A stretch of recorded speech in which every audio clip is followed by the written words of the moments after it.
as I've talked with people, I become clearer and clearer how important this work is, how important it is for us to have loving, compassionate, kind relationships with each other, because not only in romantic relationships, but all relationships, we seem to have moved a lot away from that because we're so into the doing of our lives.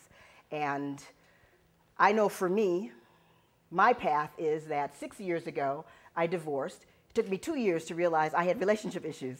So 4 years ago, I came really present with understanding that I have issues with, I can say that now, issues with relationship because I really did not want one.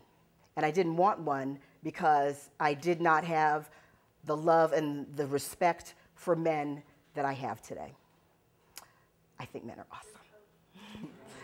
And we talked last time about the fact that we both have masculine and feminine energy running in us, but we tend to, as we move through life, only honor one part of that.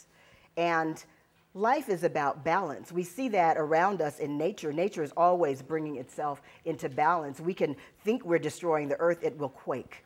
We can think we're destroying the atmosphere, we will have tornadoes and tsunamis. The nature will bring itself back into balance. The same thing happens for us. We're constantly being brought back into balance.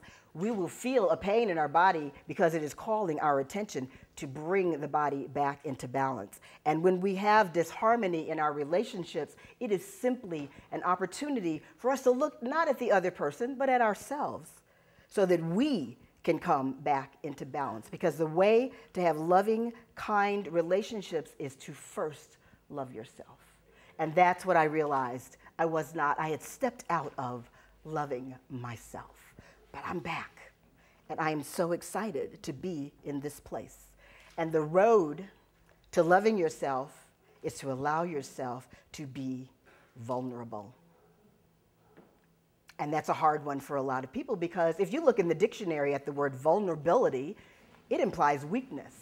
There is no greater strength, in my opinion, than to allow yourself to be vulnerable, to be open, to lay naked to the world and say, this is me authentically.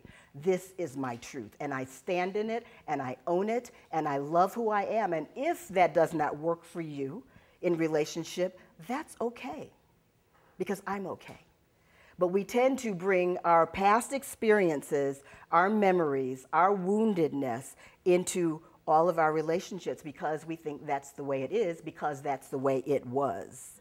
If we bring our past into the present, we have no present. We are just reliving the past over and over and over again. So when you ask yourself, why do I keep drawing the same type of person to me? It's because you have not shifted from being a different type of person. That's my truth. I'm just asking you to try it on for yourself. We are here to evolve. We are here to grow. We are here to expand. And the reason I know that's true is look at history. If you look back, have we not grown in history?